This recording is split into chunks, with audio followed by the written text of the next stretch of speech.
Paz do Senhor, boa noite. Hoje nós estamos à conclusão do primeiro módulo, né, da apostila de número 1 do Seminário Teológico de Base, né? Eu vou pedir para a irmã Kátia orar por nós. Seja bem-vinda mais uma vez, irmã Kátia, você é muito bem-vinda ao nosso meio, para que nós possamos iniciar a aula, tá bom? Vamos orar, então, em nome de Jesus. Amém. Senhor Deus, nosso Pai, muito obrigado, Deus, por esse momento que o Senhor nos proporciona. Muito obrigado, Pai, pelo decorrer do dia, pelos livramentos, por tudo que tem acontecido em nossas famílias, em nossas vidas, ó Pai. Somos gratos, ó Pai, por Tua palavra ser propagada, falada e ministrada em todo o local aqui no Brasil, Senhor Jesus, que também possa alcançar várias vidas, ó Pai, que esteja cativa, que não te conhece, Senhor Jesus, para uma libertação, para a honra e glória do seu santo nome. Agradeço, Pai, a cada um dos irmãos aqui presentes e os que também não estão presentes, Senhor Jesus. Muito obrigada a cada um deles. Muito obrigado pelo privilégio de conhecer a irmã Madilis. Isso. Que o Senhor também possa estar abençoando a família dela, pois através dela o Senhor há de fazer grandes obras, seja aqui no Brasil, em qualquer outro lugar do mundo. Desde já nós te agradecemos e somos gratos pelo amor de Jesus Cristo na cruz. Amém. Amém, amém. Glória a Deus. Glória a Deus. Irmãos, nós vamos, então, hoje finalizar, né, o estudo de número... na verdade, a apostila 1, no estudo de número 13, nós concluímos hoje tudo que nós viemos discutindo até aqui em relação ao ministério dos anjos, né? Nós começamos lá atrás, falando um pouquinho sobre, primeiro, a existência, né? A sua criação, a sua existência. Falamos um pouquinho sobre os demônios, né? Que são os anjos caídos. E hoje a ideia mas afinal de contas, né? Se nós vimos lá atrás que os anjos foram seres criados por Deus, falamos sobre a sua queda, né? Liderada por um dos anjos, né? Do querubim ungido chamado Satanás, ou diabo, né? O acusador. Vimos que eles escolheram, né? No seu livre-arbítrio, eles optaram por se rebelar. Um terço dos anjos se rebelarem contra Deus. E esses anjos caídos se tornaram, né, o que nós hoje chamamos de demônios. Falamos um pouco sobre a importância, né, nos dias de hoje, de como a igreja ela não pode simplesmente ignorar a existência dos anjos, né? Nós temos, na verdade, dois grandes extremos, né, nesse assunto, né? Nós pentecostais, né, temos às vezes a tendência, né, em muitas igrejas de vamos dizer assim, banalizar o assunto. Então, tudo é anjo que sobe, anjo que desce, anjo que isso, aquilo. Na verdade, sim, a gente sabe que tem pessoas que têm dons espirituais e veem isso é indiscutível, e nós acreditamos nesses dons, mas a verdade também é que tem muitas pessoas que simplesmente, né, por falta de sabedoria, por falta de conhecimento, acabam agindo dessa forma. No outro extremo, lá na outra ponta, nós temos as igrejas que simplesmente ignoram, ou de certa forma, não dão importância à existência desses seres no sentido de entender que existe um mundo espiritual, uma batalha espiritual ao redor do crente, né? As pessoas, a igreja, né? Os irmãos em Cristo, nós querendo ou não, nós estamos envolvidos numa batalha espiritual onde esses seres são extremamente atuantes, né? A Bíblia declara que nós não batalhamos contra carne nem sangue, mas contra espíritos e potestades nas regiões celestiais. Então, se nós lá atrás vimos que a sua existência, da sua criação, do momento da sua natureza, né, que são espíritos, né? Por que anjo, por exemplo, ele não se arrepende, né? Por exemplo, nós pecamos, né? Nós somos pecadores, reconhecemos e conhecemos a Cristo, e nós aceitamos a Jesus como nosso Senhor e Salvador, por exemplo, e nos convertemos ao Senhor. Por que os anjos não têm esse direito, né? Por que os anjos os anjos caídos não podem simplesmente se arrepender e voltar ao seu estado natural? Falamos sobre isso, sobre sua concepção, né? Eles são espíritos na sua essência, dotados de força, de atributos muito diferentes dos seres humanos, e por conta disso eles se corromperam no espírito, então não há esse processo de arrependimento. Eles são espíritos imundos, caídos, corrompidos, e que não voltam mais ao seu estado inicial. Da mesma maneira, nós falamos sobre o diabo, sobre a sua formação, né, de como ele, que alguns defendem que está em Ezequiel, no capítulo 28, enfim, em alguns outros textos, e sobre a sua concepção, como é que ele atua, né, como líder desses anjos, e qual é a sua destinação. Falamos um pouco sobre a questão, se você não assistiu, você pode voltar algumas aulas para trás, a questão da diferença, né, entre nós crermos que o mal, né, o diabo e seus anjos caídos, os demônios, eles pareiam, eles guerreiam como se fossem forças equivalentes às forças celestiais, e nós vimos que não, nós não acreditamos nesse equilíbrio, entre aspas, né, o bem contra o mal no sentido equilibrado. Dei um exemplo do símbolo do Yin Yang, aqui, que é aquele círculozinho, né, dividido no meio, entre o bem e o mal, né, um equilíbrio entre essas forças, que nós, como crentes em Cristo Jesus, nós não cremos dessa forma. Nós cremos que o Senhor, nosso Deus, ele é poderoso, ele é infinitamente mais poderoso que qualquer outra coisa criada, inclusive Satanás e seus demônios. Não existe medição de força entre Deus e os anjos caídos. O Senhor, ele é onipotente, ele está acima de todas essas coisas, ele está acima de tudo aquilo que foi estabelecido, né, desde o início do tempo, como a sua criação. Deus, ele é onipotente, ele é onisciente, ele é onipresente, muito diferente, por exemplo, de Satanás e de seus anjos, que apesar de terem atributos, né, a Bíblia fala sobre os anjos que aparecem em um lugar, aparecem em outro, né, guerreando no céu, subindo e descendo, mas eles são seres, com certeza, com poderes e com atributos especiais, mas não são onipresentes, não são oniscientes e, com certeza, não são onipotentes. De maneira que essa batalha espiritual, e nós falamos sobre isso nas aulas anteriores, ela não existe, não é uma batalha para saber quem vai vencer no final, se Deus ou o diabo, se o inferno ou o céu. Isso já está determinado. Jesus já determinou, com sua morte na cruz, ele venceu sobre potestades e principados, e antes da fundação do mundo. A briga não é para ver se Deus vai vencer. Jesus já é o grande vencedor, ele é o vencedor desde a eternidade à eternidade. Não existe ninguém como o Senhor, nosso Deus. A briga não é para saber se o Senhor sairá vitorioso nessa batalha. Na verdade, Deus já estabeleceu o final do adversário, né? Do acusador. Adversário de quem? Do homem, do próprio homem. A briga hoje, a batalha, não é para saber se Deus será ou não vitorioso. Isso nunca teve sobre nenhum tipo de questionamento. Deus sempre foi infinitamente mais poderoso. A batalha é pela mim e pela sua alma, para saber se no final nós teremos o mesmo destino ou não daquele que está reservado para Satanás e seus demônios, seus anjos caídos. Né? Uma vez que Jesus, o Senhor, Deus já condenou, né, ele para a destruição eterna, para o sofrimento eterno no lago do fogo e enxofre, como está estabelecido em Apocalipse, ali no versículo 19, 20, já narra já ali os momentos finais e a sua condenação.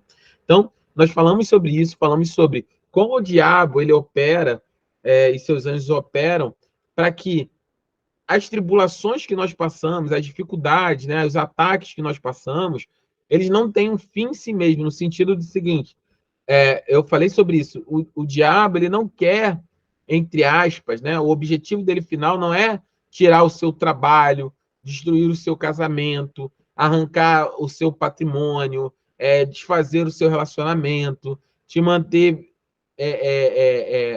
viciado. Esses são os meios para qual fim? Ele quer abater a minha e a sua alma. Essas coisas servem para um único propósito, para tentar, de alguma forma, né, ou nos afastar de conhecermos a Deus, para aqueles que ainda não conhecem, ou para nós, crentes nascidos de novo, para que nos afastemos daquilo que o Senhor estabeleceu como plano na nossa vida. Então, a tentativa é de desanimar, de desviar, né, o homem do seu caminho, ou do seu possível caminho de reencontro com Deus. Né? A Bíblia declara que todos pecaram, todos estão separados de Deus, e Deus estabeleceu um plano de salvação, nós falamos sobre isso também, onde Deus, em seu infinito amor, ele alcança o coração do homem, e a tentativa de Satanás e de seus anjos é justamente impedir que haja vamos dizer assim, né, a religião no sentido mais puro da sua palavra, né, de religar, e do homem ser religado novamente a Deus, uma vez que com o pecado o homem se distanciou, se desligou de Deus. Então, o diabo milita hoje para levar o maior número de pessoas para a condenação eterna com ele, inclusive em nossas vidas. Então, por isso que nós devemos ficar sempre vigilantes a respeito da nossa vida espiritual. Nós devemos nos manter, falamos sobre isso, em espírito de oração, com uma vida de oração, estarmos atentos, né? Falamos sobre aquilo que discutimos aqui, como saber se é um ataque espiritual ou se não é um ataque espiritual, e falamos sobre a necessidade de estar constantemente orando. Na dúvida, se mantém em oração. Ah, pastor, eu tenho uma amiga ou um parente que está com enfermidade. Como é que eu sei se é espiritual ou não é? Ora, né? Se ora, simplesmente ora. Se for espiritual, o nome de Jesus será repreendido, o Senhor agirá. Se for físico, Jesus tem poder, né? Há poder no nome de Jesus também para curar o enfermo, né? Que é um efeito físico. Nós vimos aqui sobre isso, sobre enfermidades espirituais, enfermidades físicas, né? De natureza física, né? Mas nós devemos orar todo o tempo. Orar, eu tenho pressão alta, vou só orar e paro de tomar o remédio? Não, meu irmão. Não, meu irmão. Tome o remédio, se cuide, faça o tratamento, vá ao cardiologista, faça todo o processo e ore para que o Senhor o cure. O Senhor tem poder para curar, se isso te incomoda, né? Para que o Senhor te cure, para que o Senhor possa fazer esse milagre na sua vida. Mas a verdade é que nós devemos, o resumo de tudo é que nós devemos orar em todo o tempo. E aí nós chegamos na aula de hoje que fala justamente sobre essa questão. Mas afinal, né, nós vimos a criação dos anjos, a sua natureza, a sua essência, a queda de um terço dessas partes, mas no final do tempo, né, qual é o papel, qual é o ministério dos anjos segundo aquilo que é estabelecido na Bíblia? É isso que nós vamos olhar hoje, né? Eu vou pedir aqui se alguém, não sei se alguém pode me ajudar com a leitura, mas nós vamos falar hoje sobre o ministério dos anjos em relação a Deus, como está aqui na apostila, em relação aos tempos, né? Em relação aos tempos, né? Os acontecimentos no tempo, em relação ao ministério de Cristo, em relação aos ímpios e, por fim, em relação à própria igreja. Bom? Então vamos lá, alguém pode ler aqui para mim o estudo do número 3, o ministério dos anjos, em relação a Deus, e aí vamos ler todos esses itens aqui. Eu vou pedir que vocês abram a Bíblia de vocês, porque nós vamos estar olhando alguns textos que tratam sobre esse tema. Amém? Alguém pode ler? Só quem está com a apostila. Não está aparecendo direito a letra. Só quem está com a apostila. Está pequeno? Deixa eu ver. Melhorou? Agora melhorou. Pronto. O que é para ler, pastor? Somente os itens aqui, em relação a Deus, né? Lê isso aqui, eles louvam, eles adoram, só os itens sem as diferenças. Depois nós vamos olhar as referências, tá bom? Ah, peraí. Está com um negocinho em cima da página. Não estou conseguindo. Melhorou? Não está aparecendo para mim. Arrasta para cima, pastor, por favor. Mais. Agora sim. Foi? Uhum. Eles se reuniram para louvar a Deus quando a terra foi criada. Eles estavam envolvidos quando a lei mosaica foi entregue. Estavam ativos na primeira vinda de Cristo. Estavam ativos durante... Não. Só um minutinho. É o item A, em relação a Deus. Eles o louvam, eles o adoram, eles se regozijam com seus feitos. Deixa eu ler. Ah, tá, desculpa. O próximo você lê. Vamos lá. Então, em relação a Deus, o ministério dos anjos em relação a Deus. Vou pedir que vocês fiquem com o microfone mutado para evitar que atrapalhe aqui, que dê referência no som, tá bom? Só ficar com o microfone mutado, por gentileza. Então, em relação a Deus, né? Eles o louvam, eles o adoram, eles se regozijam com seus feitos, eles servem, né? O servem, eles se apresentam diante dele e, por fim, eles são instrumentos do juízo divino. Nós vamos ler Salmo 148, do versículo 1 ao versículo 2. Quem puder ler, por favor, pode abrir a sua Bíblia e ler, por gentileza. O Salmo 148, do versículo 1 ao 2.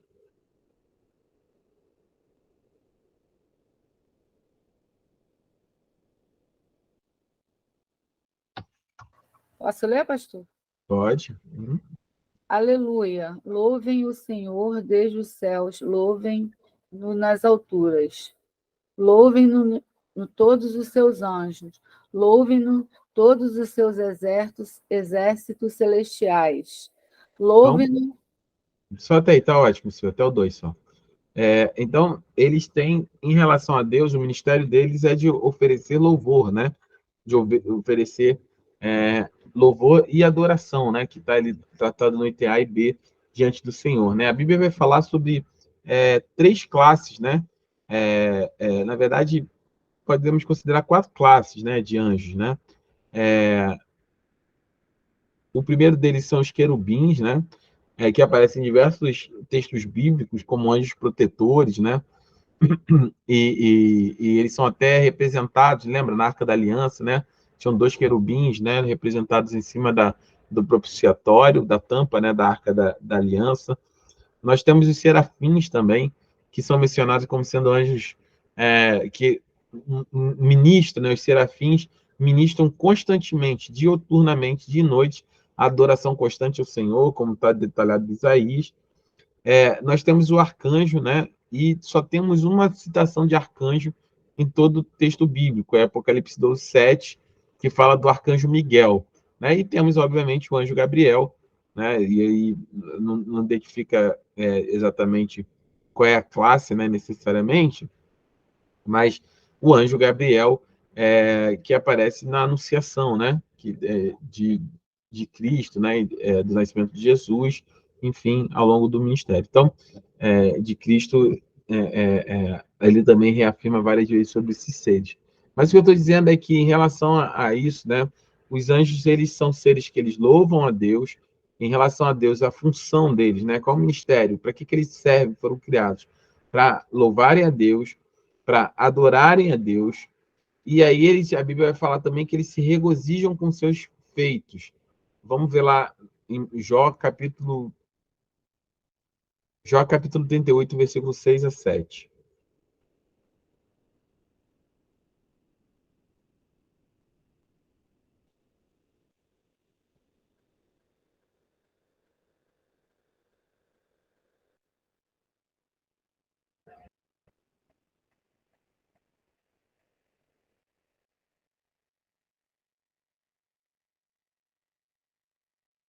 Amém? Alguém achou? Jó? Jó 38, versículo 6 e 7.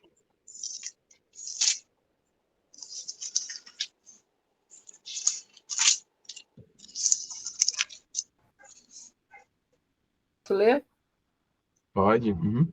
6 e 7, né? E Isso. as suas bases sobre o que foram postas. E as suas bases sobre o que foram postas. E quem colocou sua pedra de esquina? Estavam as estrelas matutinas juntas, cantavam, e todos os anjos se regozijavam. Regozijando.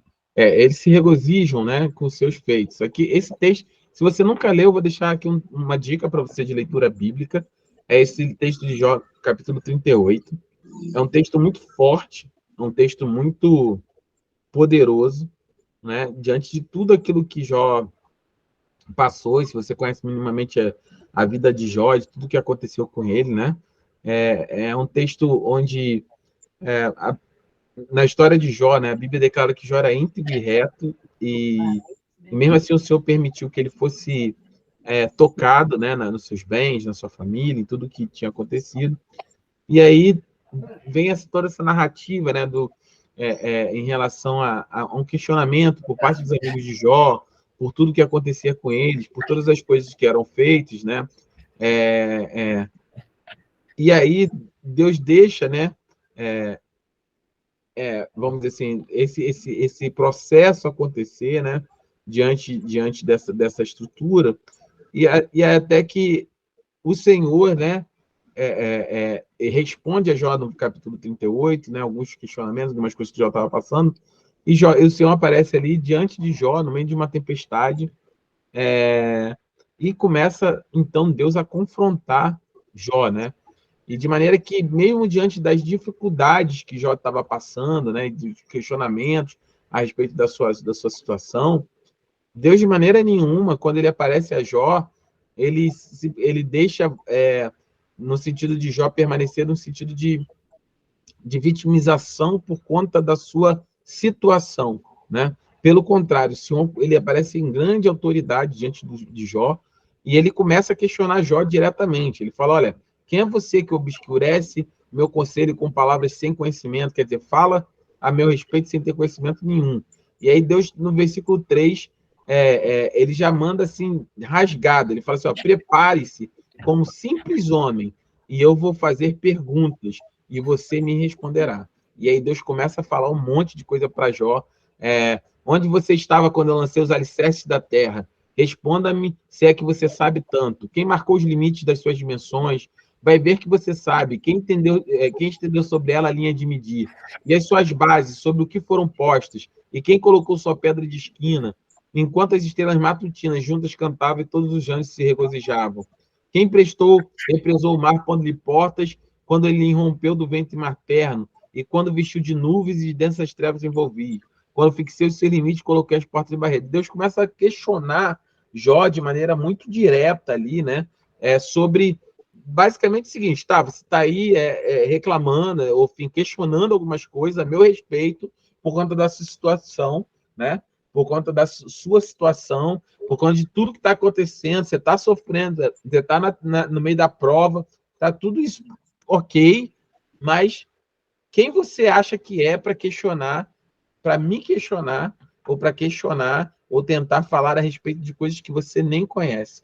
E aí Deus não alivia, Deus fala só, faz o seguinte, se põe de pé agora, que agora quem vai perguntar sou eu, e quero ver você falar sobre coisas que você não sabe de absolutamente nada. E aí Deus começa.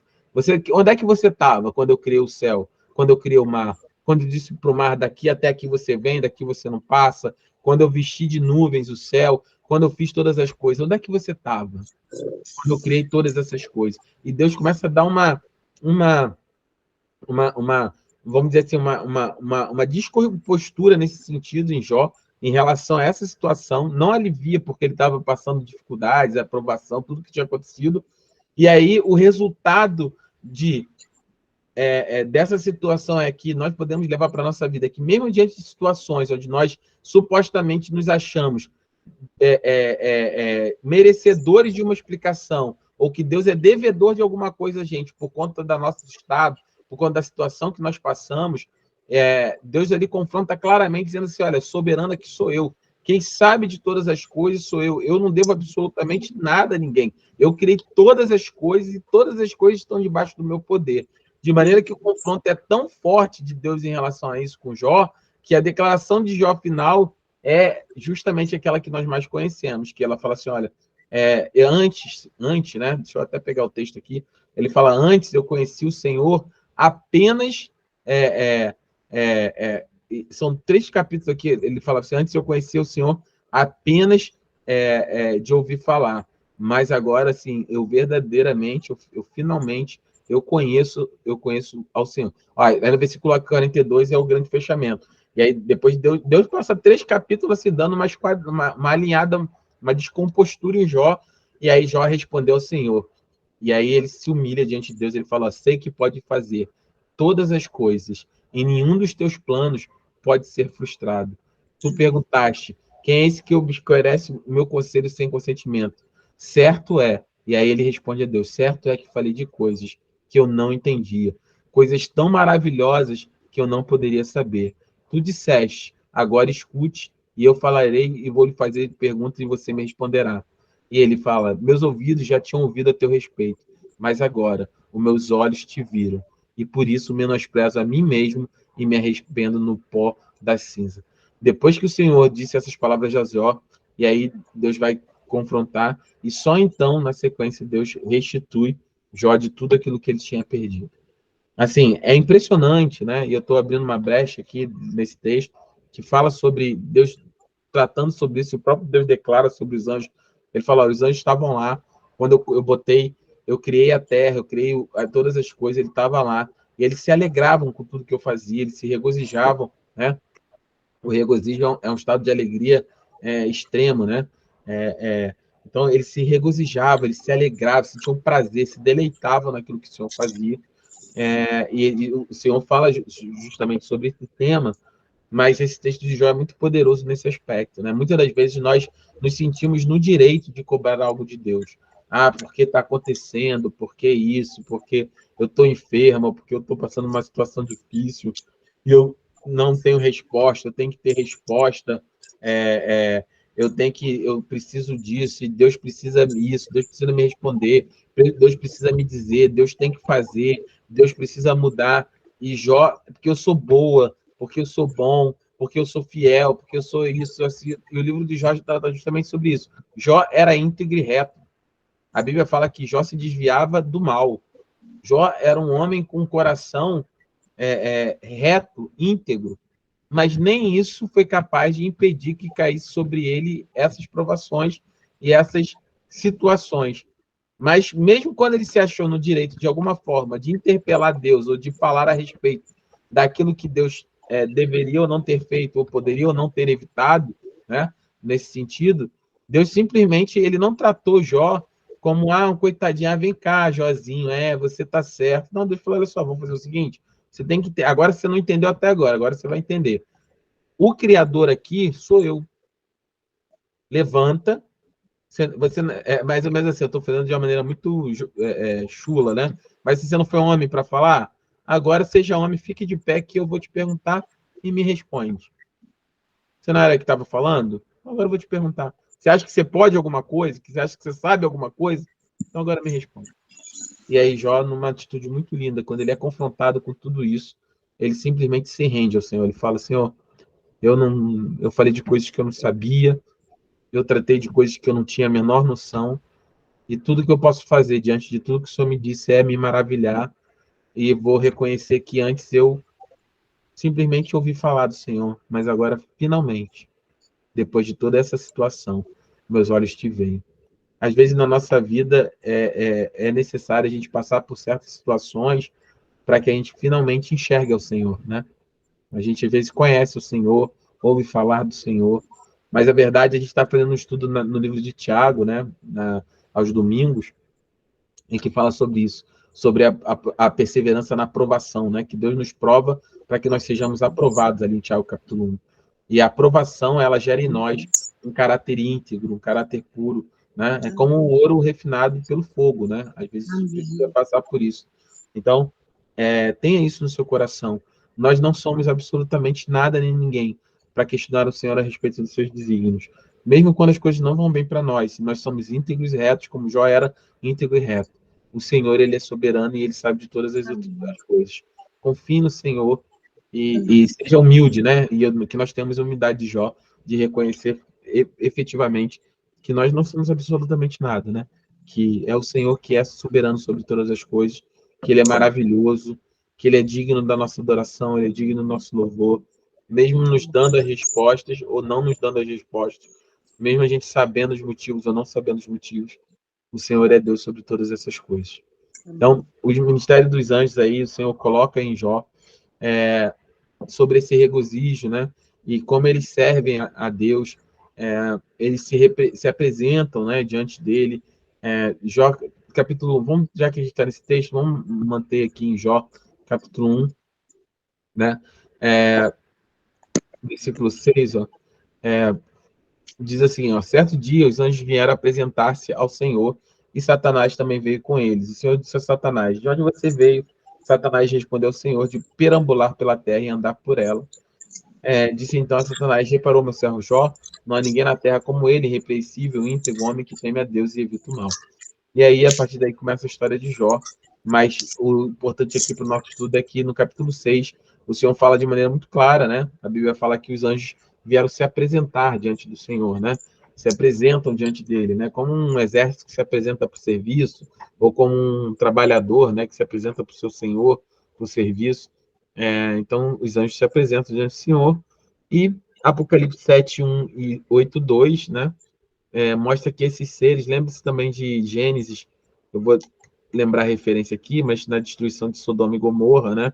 Que esses seres são poderosíssimos, né? Eles foram lá executar juízo. Então, Gênesis no capítulo 7, no versículo 1, Apocalipse no 7, versículo 1 diz, depois disso vi 4 anjos de pé nos 4 cantos da terra, retendo os 4 ventos para impedir que qualquer vento soprasse na terra, no mar ou em qualquer lugar. Então viu outro anjo subindo do Oriente, tendo o selo do Deus vivo. Ele bradou em alta voz aos 4 anjos e quem havia sido dado poder para danificar a terra e o mar. E aí, enfim, ele vai fazer aqui sobre a abertura dos selos, sobre todos os 144 mil, enfim, tem uma série de atuações aqui que a gente pode falar em outro momento, mas somente 4 anjos, um em cada canto, né, entre aspas, da terra, retendo o vento. Você vai ver esses seres destruindo Sodoma e Gomorra, né, na verdade, o Senhor destruindo, né, Sodoma e Gomorra, esses anjos atuando na retirada de Ló, né, sua família lá de Sodoma e Gomorra. Então, assim, são seres poderosíssimos, eles trabalham e eles têm ministério diante do Senhor e servem diante do Senhor. Então, em relação aos tempos, né,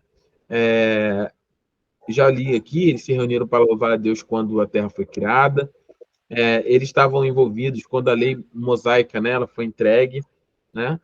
Vamos abrir lá em Hebreus 2:2, se você puder abrir, você me ajuda. Hebreus capítulo 2, versículo 2. Até aqui, enquanto vocês estão procurando aí, até aqui alguma dúvida sobre o que eu estou dizendo? Tá claro? E também teve uma mensagem que eu não consigo recordar, que alguém fala que o Senhor envia anjo ao nosso respeito. Sim, a gente vai ver em relação aos homens, né? Qual é o ministério dele em relação à igreja, né? Porque o Senhor dá ordem, né, aos seus anjos a nosso respeito,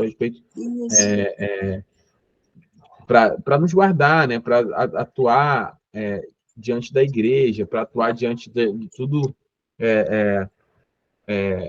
a igreja de maneira geral, mas nesse capítulo específico que você está falando, né, ele está falando sobre o livro lá de Salmos, né, quando é uma referência direta a Jesus, e o diabo usa essa referência, né, quando leva Jesus para o deserto, né, e que leva ele até o alto da sinagoga, lá, e aí fala, olha, se pula daqui de cima, porque está escrito, né, que ao seu respeito ele dará ordem, né, para que não aconteça nada, enfim, nenhum mal. E aí o Senhor Jesus responde que não, com a Bíblia também responde, não tentará o Senhor vosso Deus, né, que não deveria ser tentado. Então, essa passagem, né, se não me engano, é Salmos 100 não, Salmo 91 mesmo, Salmo 91, ele trata justamente sobre isso, né, que ao seu respeito, ao respeito do ungido, né, o Senhor daria ordens para que cuidasse dele, e o Satanás usa, né, na vida de Jesus, né, na provação durante o tempo que Jesus jejuou no deserto, né, para tentar fazer com que ele peque, né, que ele faça as coisas conforme a sua vontade, né, e não de acordo com aquilo que estava na palavra do Senhor. Vamos lá, acharam Hebreus capítulo 2, versículo 2?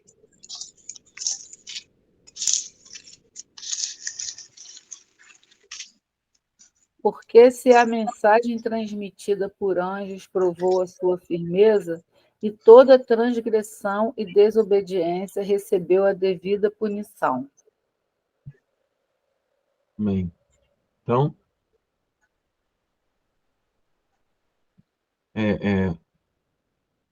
tá escrito, né? Porque se a mensagem transmitida por anjos provou sua firmeza, e toda a transgressão recebeu a devida punição, como escaparemos nós se negligearmos tão grande salvação, né?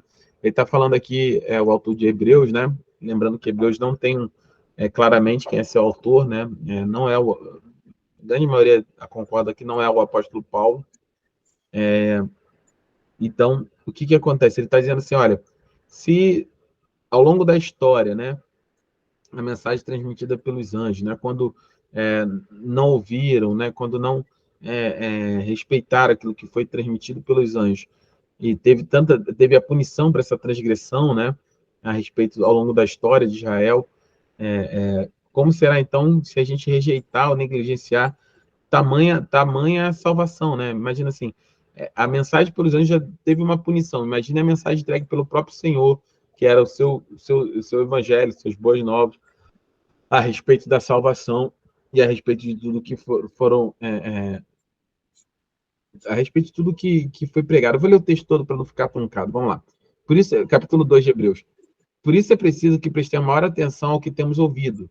Ao que temos ouvido? A respeito do Evangelho, certo? Tem que prestar mais atenção. Para que jamais nós nos desviemos.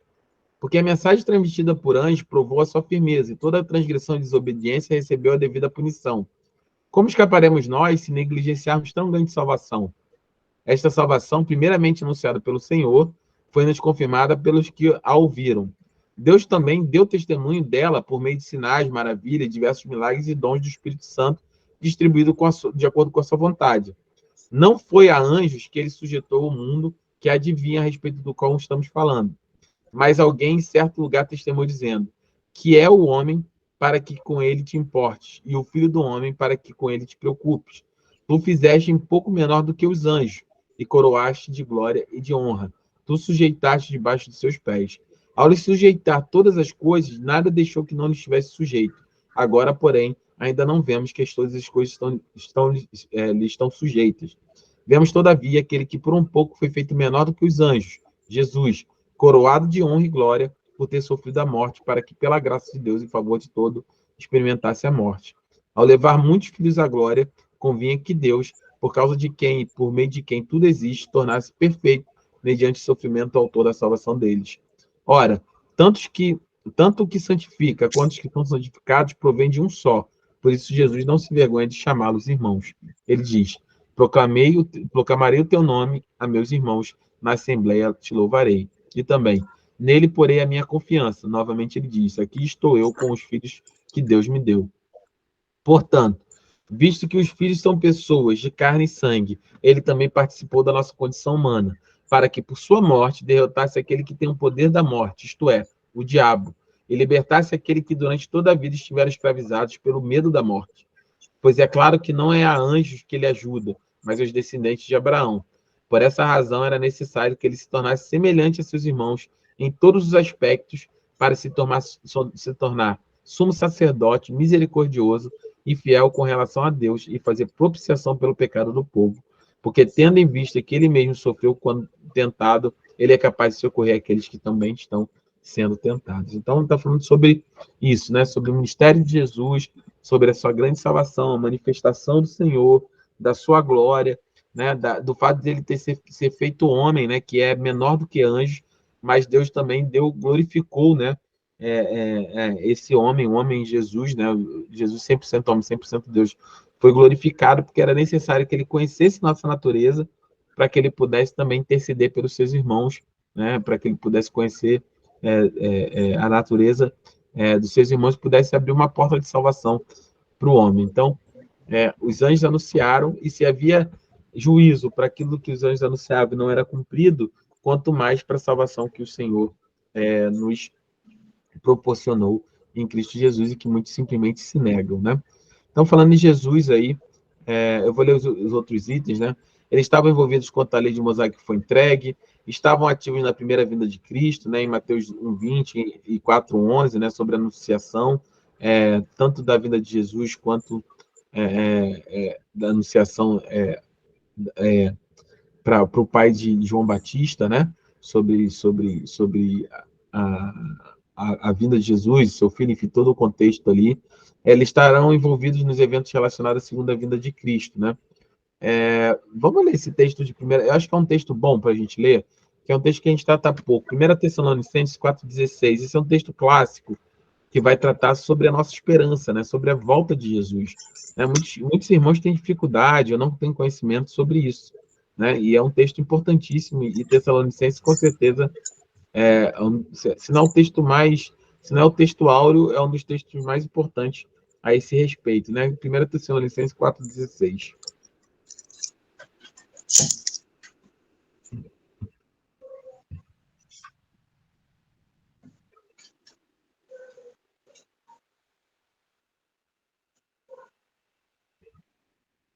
Amém? Acharam? 1 Amém. Tessalonicenses 4,16.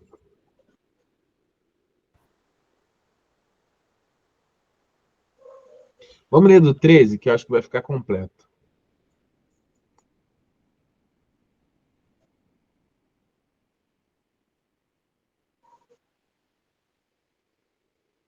Vamos lá? 1 Tessalonicenses 4:13.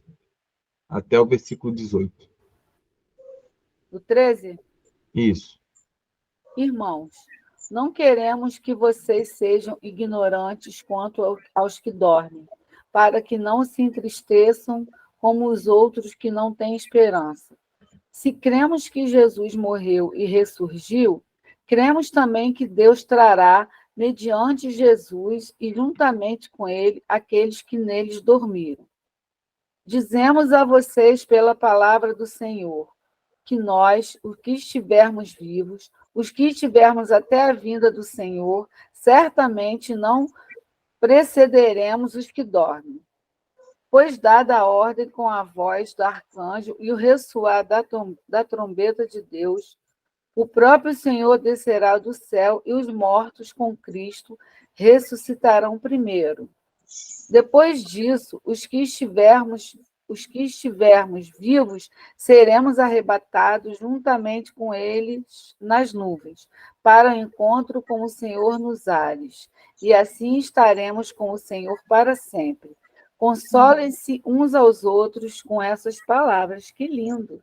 Lindo, né? Amém. Esse é um texto que vocês têm que guardar assim no coração de vocês, né? Esse texto, ele tem, de forma muito poderosa, o resumo de toda a base da nossa fé. Ele começa a tratar no 13, ele fala, eu não quero que vocês fiquem ignorantes quanto aos que dormem. Dormir aqui nesse texto, ele está tratando sobre aqueles que morreram, né? Que morreram em Cristo Jesus, né? Dormiram em Cristo Jesus, ou seja, morreram.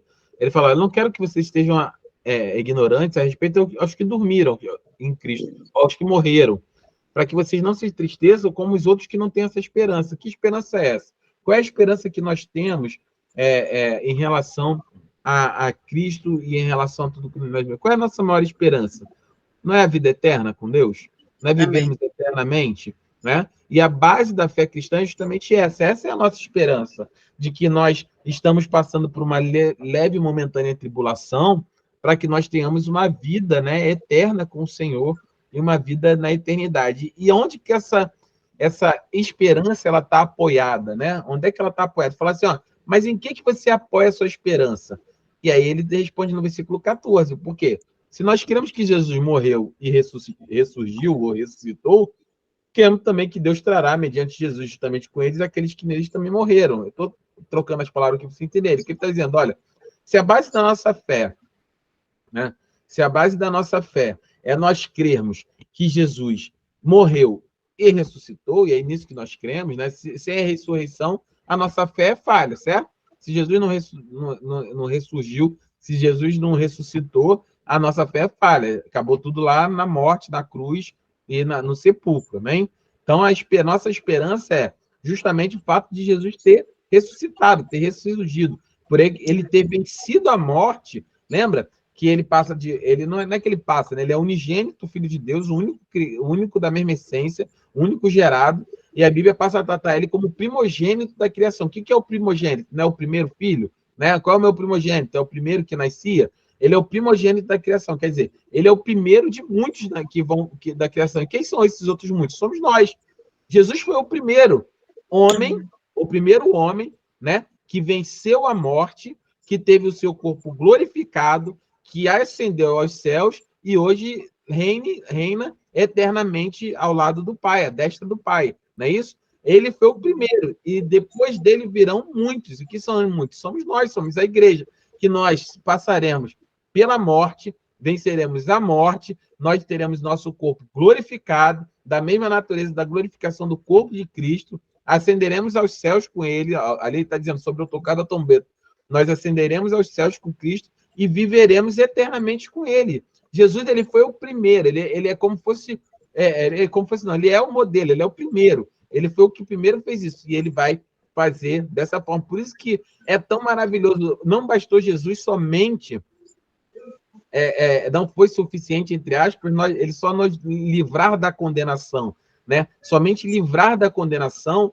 é o que nós chamamos de misericórdia, você não receber aquilo que você merece, é você ser livre da condenação. Mas mais que isso, Jesus não só nos livrou da condenação, exerceu misericórdia sobre a nossa vida, como ele também exerceu graça. que é graça? É o favor não merecido. Além de nos livrar da condenação eterna, ele nos transformou em filhos de Deus e co-herdeiros de tudo que ele tem. Jesus nos fez de irmãos. Não é que Jesus simplesmente nos salvou na cruz. Não é que simplesmente ele pagou o nosso pecado. Ele fez isso e fez mais. Ele nos levou ao status. Lembra? Nós saímos do reino das trevas e fomos transportados para o reino do Filho do seu amor. Nós seremos chamados eternamente filhos de Deus, irmãos de Cristo Jesus, co-herdeiros de toda a criação. Ele nos salvou com misericórdia e com graça. Ele nos levou ao estado de seus irmãos, de seus co-herdeiros, e dividiu conosco tudo aquilo que era dele. Porque, lembra do texto? Porque dele, por ele e para ele são todas as coisas. Se era dele, ele dividiu conosco todas essas coisas. E é isso que Paulo está dizendo. Olha, a nossa esperança é justamente essa. Que, assim como ele morreu, ele ressurgiu, Deus também vai trazer, juntamente com Cristo, mediante Jesus, aqueles que também morreram em Cristo. Né? De maneira que... Aí ele começa a explicar como é que vai suceder. Ao tocar da última trombeta, o que vai acontecer? Primeiro, aqueles que estavam mortos. Os primeiros que estavam mortos terão seu corpo, serão glorificados e serão ressuscitados e levados a Cristo. E nós, se estivermos vivos, teremos automaticamente nosso corpo transformado. Quer dizer, o meu corpo, se ele voltar agora aqui, Jesus voltasse agora, nós teremos nosso corpo transformado num corpo incorruptível, né? Nós, às vezes, interpretamos o texto bíblico errado, né? A Bíblia fala que aquilo que é corruptível se revestirá de incorruptibilidade, se tornará incorruptível.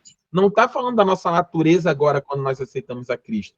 Nossa natureza agora é terrena, é mundana, é caída. Você e eu, nós temos dificuldade todo o tempo com a nossa natureza, né? Por isso que nós devemos orar, nos consagrar, nos manter em comunhão com o Senhor, e se pecarmos, confessar o nosso pecado a Ele, que é fiel e justo para nos purificar e nos limpar de toda iniquidade. O Senhor sabe qual é a nossa natureza, mas qual é a grande promessa? Não é que nós seremos incorruptíveis aqui. Aqui nós continuamos sendo incorruptos porque somos caídos. Mas quando vier aquilo que é perfeito, né? O apóstolo Paulo fala, nós vemos como por espelho, mas quando se manifestar aquilo que é perfeito, né? Aquilo que nós só vemos aparentemente, só vemos como uma sombra. Quando se manifestar aquilo que é perfeito, o que é corruptível, se revestirá de incorruptibilidade. E aí eu, você, todos os nossos irmãos em Cristo Jesus, que viveram, que vivem e que viverão, serão transformados num corpo glorioso e reinarão, estarão para sempre com o Senhor. Essa é a nossa promessa, né? E aí o apóstolo Paulo termina, olha, no final do versículo 17, e assim estaremos com o Senhor para sempre. E ele diz, console-se uns aos outros com essa palavra, de que a nossa leve e momentânea tribulação, ele não é nem sombra da glória vindoura, né? Então, esse texto, ele é muito importante para a base da nossa fé. E aí eu vou avançar aqui para nós terminarmos. Deixa eu... esse texto. Pronto, vou voltar aqui com a apostila. E aí fala sobre relação ao ministério de Cristo, né? Nós já falamos já nas outras aulas sobre isso, né? Então, eles participam, né, no nascimento de Cristo, né? O anjo Gabriel prediz o nascimento, né? Faz a anunciação lá do nascimento de Jesus, né? Alguns pastores, ele foi acompanhado por uma multidão.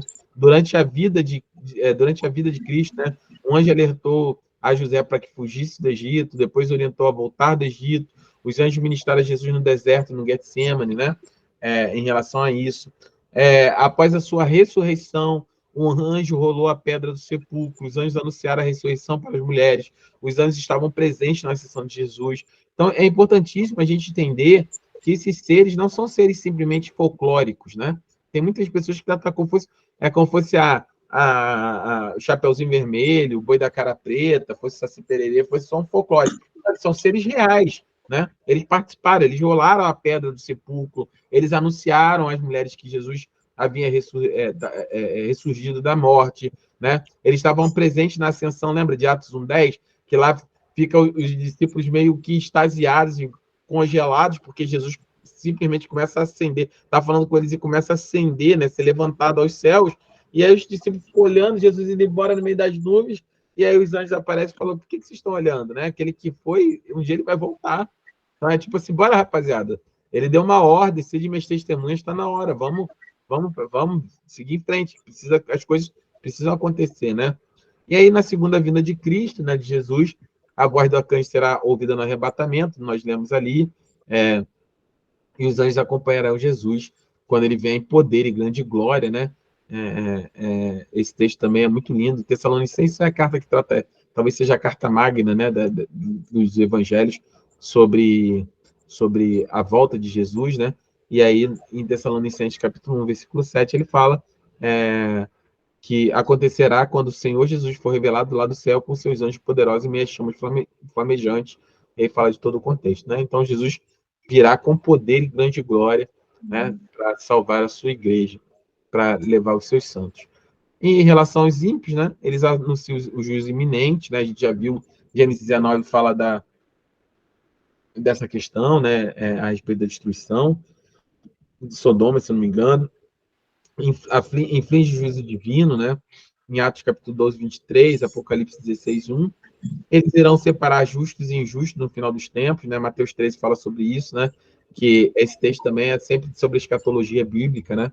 Mateus 13 vai tratar sobre, se eu não me engano, a separação dos bodes e das ovelhas, né? Nos últimos dias, na volta de Jesus. Deixa eu só confirmar aqui o texto, que de cabeça eu não lembro exatamente, só para Mateus 13, 39.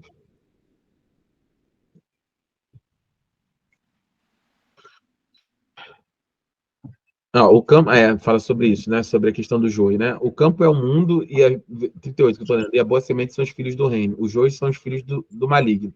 E o inimigo que semeia é o diabo. A colheita é o fim desta era. E os encarregados dessa colheita são os anjos, né? Então, assim como o joio é colhido e queimado no fogo, assim também acontecerá no fim dessa era. Então, os anjos vão participar eternamente, ativamente dessa colheita, né? Os anjos participarão ativamente dessa colheita. Que colheita é essa? Lembra? Jesus é o semeador, ele fala, os campos já estão verdejantes, falta trabalhadores para a seara, quer dizer, já existem pessoas maduras para serem colhidas, né, para serem tiradas, para você colher essas vidas, poucos são os trabalhadores, mas também diz que no meio do trigo tem muito joio, né, vocês já viram essa diferença de joio e trigo? É impressionante, vou até ver se acho um vídeo aqui enquanto eu falo, e aí Jesus fala sobre isso, né? Sobre essa. Deixa eu ver aqui rapidinho, se eu acho o texto. Achei. Essa diferença joio e trigo. Já achei que eu vou compartilhar com vocês. Então, o que Jesus fala? Então, essa separação final, da mesma maneira que o joio vai ser tirado e jogado no fogo, assim também os anjos vão fazer essa colheita, vão tirar o joio. O que é o joio? É aquilo que parece. Olha como é que essa palavra é poderosa. O joio é aquilo que parece trigo. O joio, ele está no meio da igreja, no meio de nós, no meio da congregação. Por isso que eu tenho falado nas últimas pregações de maneira muito clara. Meus irmãos, guardem o coração de vocês. Nada é absolutamente novo no meio da igreja. Porque tem um irmão que faz isso, ou porque tem um pastor ou uma pastora que faz aquilo, ou porque tem o fulano ou beltrano que é assim, que é jossado. Sempre existiu joio no meio do trigo, sempre. E sempre é muito difícil quando você arranca o joio. Jesus fala, você se arrancar o joio, você normalmente arranca trigo também, né? Você fere o trigo também, arranca o trigo também. Então, essas pessoas que parecem trigo, que têm cara de trigo, que agem como trigo, e não são trigo, são joio, isso é comum no meio da igreja. Quando vocês verem o vídeo, vocês vão entender o que eu estou falando, eu vou colocar aqui, mas em relação à igreja, né? Então, seu ministério básico é servir os salvos, levar as respostas de oração, né? Como Atos capítulo 12, versículo 5 a 10. Eles ajudam os esforços, né, evangélicos dos cristãos, então, no evangelismo, né, no ministério da igreja. Observa as experiências, o trabalho e sofrimentos dos cristãos, né? E aí tem vários textos referentes a isso. Encoraja nos horas de perigo e ministra o justo na hora de sua morte, né? Lucas 16, 22 é um texto também áureo sobre isso, né? Que fala sobre o ministério dos anjos na hora da morte do justo, né? Eu vou ler aqui o texto para a gente não passar em branco nesse texto, que diz o seguinte, ó, é sobre rico e Lázaro, né? Um mendigo chamado Lázaro e o rico. E aí a palavra diz assim, ó, e chegou o dia em que o mendigo morreu, e os anjos o levaram para junto de Abraão. O rico também morreu e foi sepultado. Então, aqui vai falar esse texto de Mateus, de Marcos, de Lucas 16, ele fala sobre a vida eterna também, fala sobre o estado entre a morte do crente e a volta de Jesus. Onde nós ficamos, né? Nós ficamos no paraíso, diante do Senhor, né? As pessoas têm muita dúvida sobre isso, né? Como é que se eu morrer? Sou crente, que eu vou morrer? Vai acontecer comigo? Né? Você vai ser levado, aqui está claro, os anjos ajudam na hora da morte, ser levado até esse estado transitório, né? Que é entre o que nós conhecemos como paraíso e no sofrimento, né? Ali no sofrimento, e é onde os que não têm Jesus vão ser levados, o Hades, né? O inferno, ficam ali nesse processo, né? Não confundam o inferno com o lago de fogo e enxofre, né? O lago de fogo e enxofre, que é tratado lá em Apocalipse, é a destruição, é o sofrimento eterno mesmo, até o inferno vai ser jogado nele. O diabo, o inferno, a testemunha, as bestas, e aqueles que não creram. Essa é a segunda morte, que é a separação eterna de Deus, né? É a separação eterna de Deus. Por isso que a Bíblia fala que nós não tememos a primeira morte, que é a morte do nosso corpo, mas a segunda morte, né? Que é em relação a isso. Então, depois a gente pode fazer um estudo sobre escatologia, né? Sobre o estudo das últimas coisas. Acho que é importante a igreja ter essa percepção. Mas eles encorajam, né, no perigo, enfim, e ministram o justo na hora de sua morte. Deixa eu pegar aqui o vídeo. Vocês estão vendo aí? Conseguem ver? Sim. Sim? Vou colocar aqui, tá? Acho que tá. Acho que não sei se está muito bom. Deixa eu ver se é esse. Peraí. Vamos mostrar aqui pro pessoal. O trigo. Deixa eu voltar aqui, ó. Olha lá. Pera aí, ó. Achou outro joio? Ó, então esse aqui é um. Esse é o joio, né? Então vamos mostrar aqui pro pessoal. Esse é o trigo. Então, olha lá. Esse é o joio. E esse é o trigo. Olhando, aparentemente não há diferença nenhuma. Ambos são iguais. Ó, agora, onde você vê a diferença? Vamos lá, Modemir. Esse é o joio. Aqui, ó. Aí, ó. O joio, ó. Aí, ele não tem nenhuma semente, ó. Não tem fruto Tá nenhum. vendo? Só palha. Ele não tem fruto, só a palha só. Agora o E ele trigo. vai gastar o adubo. Agora esse aqui é o trigo, ó. Aonde está a diferença do joio pro trigo? Aí, ó. Aí, ó. O alimento nosso aqui, ó. É que o trigo ele deu fruto, o joio não. Rapaz, Isso dá uma pregação. pra aplaudir de pé, hein? Olha lá. Pera aí, ó. Vocês entenderam? Aqui, em Sim. relação a isso. Essa é a Sim. diferença, né? O joio e o trigo são exatamente iguais. São exatamente iguais. A diferença é que um tem fruto, um tem semente e o outro não tem semente. Por isso que Jesus fala que nós não conheceríamos, nós conheceríamos as árvores pelos Os frutos. Por isso que eu tenho falado ao longo das pregações todas as semanas, né, desde que a gente começou o ministério, sobre isso. Você precisa caminhar. Você quer saber se eu sou uma bênção? Não é pela aparência, porque pela aparência eu posso ter cara de trigo, jeito de trigo, cor de trigo, formato de trigo, postura de trigo, mas não tenho fruto, sou joio. E como é que você vai ter essa certeza? Caminhando comigo, para saber se eu tenho fruto. E qual é o fruto que Gálatas 5 fala? O fruto do Espírito é mansidão, longanimidade, benignidade. Por isso que a igreja, principalmente nós pentecostais, a gente passa muita situação que nós mesmos nos colocamos. Né? A gente olha lá, aí vê lá o pastor pregando, a missionária fazendo, o irmão na obra, o cantor, ou qualquer coisa. É bênção. É bênção. Não, isso aí... Não. Aí depois descobre que era joio. Tinha cara de joio, jeito de joio, jeito de trigo, cara de trigo, tudo de trigo, mas depois você descobre que não tinha fruto nenhum, que por dentro era morto, não gerava nada, não gerava vida, não gerava absolutamente nada, era joio, estava morto, né? Então, nesse aspecto, a gente precisa ter essa percepção de que nós só, como, meu irmão, você só conhece uma pessoa em Cristo Jesus quando você caminha com ela. E obrigatoriamente, quem é trigo dá fruto. Quem é nascido do Espírito é Espírito, não é carne. Quem é nascido do Espírito não faz as obras da carne, faz a obra do Espírito, manifesta o fruto do Espírito, manifesta as obras de Gálatas 5. Então, que nós possamos estar atentos, né, Mas a nossa consolação é que naqueles dias, no último grande dia, o Senhor vai pegar todo o joio e vai arrancar do meio da igreja e vai jogar no fogo que arde eternamente. Assim como aqueles que são trigo serão separados pelo Senhor e serão os benditos do Pai e entrarão no seu descanso eterno com Ele. Amém. Você tem a esperança nessa noite. O mundo espiritual é real. Nós somos herdeiros de algo muito lindo e muito profundo, que é a vida eterna com o Senhor Jesus. Amém, E os seus anjos, eles sempre trabalham de maneira poderosa para que a igreja permaneça de pé, para que as portas do inferno não prevaleçam contra a igreja. E com certeza, o Senhor dá ordem aos seus anjos para que ele te guarde, para que ele milite a seu favor, para que ele guerreie a seu favor. Se mantenha em oração, fique firme, não importa o que você está passando hoje.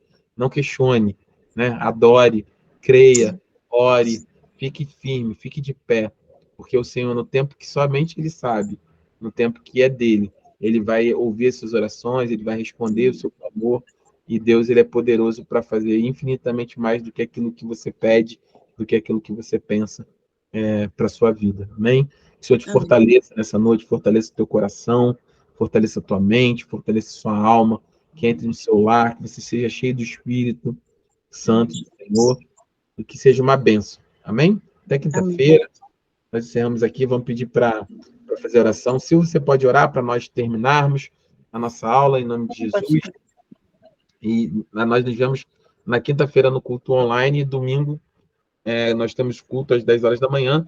Se você está assistindo essa aula no YouTube, na página da igreja, no canal do YouTube, tem um link para o Linktree da igreja, onde tem lá o link para download da apostila, do material. Na descrição do vídeo aqui embaixo também tem. É gratuito, tem um grupo do WhatsApp também, se você quiser entrar para maiores informações.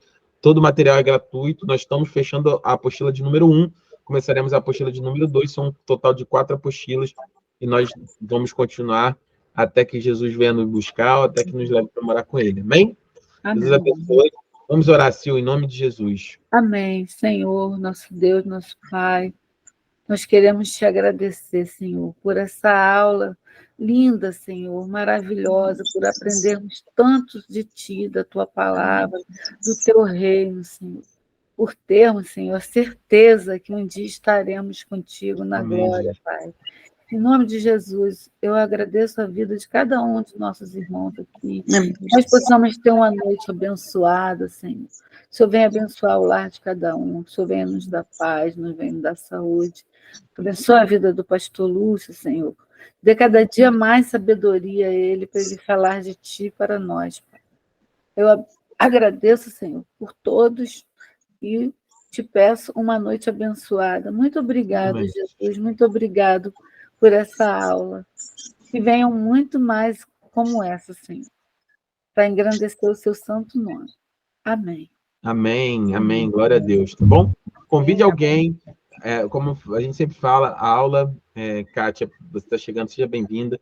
A aula não é limitada aos membros da igreja, é gratuita, para quem quiser, para qualquer irmão que esteja com o coração para aprender do Senhor. São todos muito bem-vindos. E nós vamos entrar na apostila 2 num assunto que é tremendo, que é sobre o pecado. Nós vamos entender a origem, o impacto. Acho que talvez das aulas é que eu mais gosto. Nós temos muita coisa para falar a partir daí. Não perca a próxima aula, tá bom? Jesus abençoe vocês e até a próxima Boa terça-feira. noite, a paz. Quinta culto, domingo culto. Paz. Paz, boa noite. Boa noite. Boa noite, rapaz. Capaz.